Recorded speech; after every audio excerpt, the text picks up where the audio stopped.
La plume narcissique est centrée sur elle-même, sur la beauté de la prose et ne permet pas à ton histoire de développer les personnages et l'intrigue comme il faudrait. Ce style, c'est carrément la signature de l'écrivain débutant et c'est la bête noire du lecteur parce qu'on a la sensation que l'écrivain est centré sur lui-même, sur son talent et sur la beauté de sa prose plutôt que sur l'histoire en elle-même. Et je sais qu'il s'agit d'un style de débutant parce que c'est le style que j'ai eu lorsque j'ai commencé à écrire.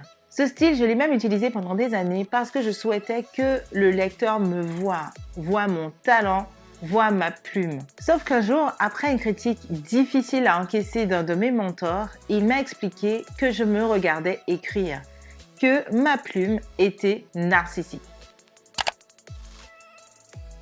Une plume narcissique, ça veut dire qu'on se regarde écrire. Ça veut dire qu'on écrit, non pas pour raconter une histoire, mais pour que le lecteur nous voie. Ça donne une écriture brodée, ornée et malheureusement très lourde et difficile à comprendre. Ça peut sembler très poétique et il faut l'avouer, parfois c'est très beau, mais ce style métaphoré, imagé n'est pas adapté au roman de fiction. Et le talent de l'auteur, c'est de réussir à faire oublier au lecteur qu'il est en train de lire une fiction. Il doit rester immergé dans l'histoire au point d'oublier que c'est faux. Et si on attire constamment l'attention du lecteur, non pas sur l'histoire qu'il est censé lire, mais sur le talent et la voix, la plume de l'auteur, alors il n'est plus immergé dans l'histoire puisqu'il se rend compte que cette histoire a un créateur et que de facto, elle est fausse. Et l'un des meilleurs conseils que j'ai pu recevoir depuis ma carrière d'auteur professionnel, c'est qu'une bonne plume est transparente.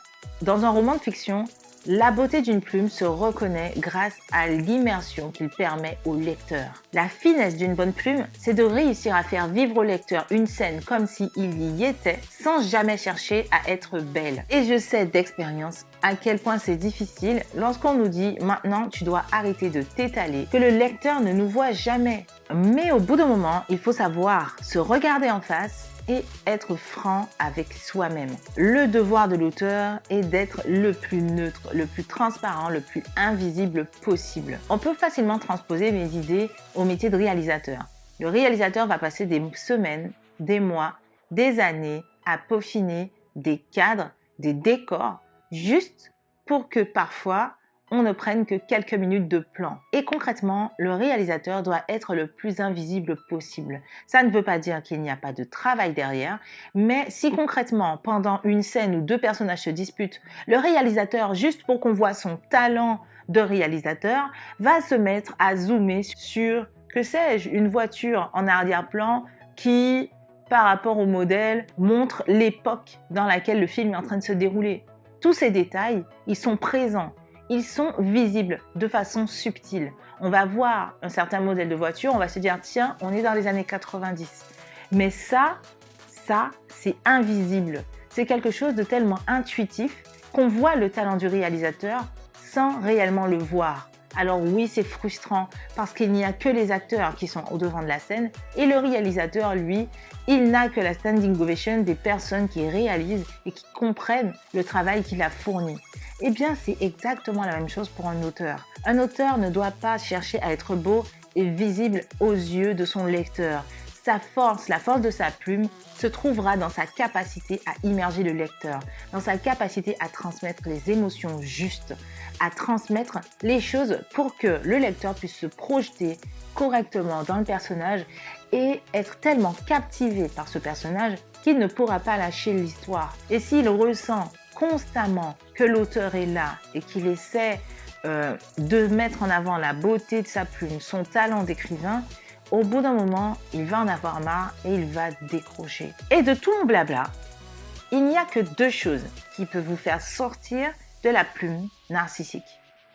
Être honnête avec soi-même et se mettre à la place du lecteur. Je vous ai préparé un petit exemple d'une purple prose dans toute sa puissance. Quand j'ai trouvé cette image sur Facebook, j'ai vraiment beaucoup rigolé et je vous avoue que c'est elle qui m'a inspiré cette vidéo. Les sanglots longs des violons de l'automne blessent mon cœur d'une langueur monotone. Ça veut dire quoi? Pour ceux qui ont compris ce que ce personnage a voulu dire, allez en commentaire me le dire. Mettez pause à cette vidéo, ne trichez pas, allez me dire ce que ce personnage a voulu dire exactement. Et voici la traduction. Il pleut, je me fais chier.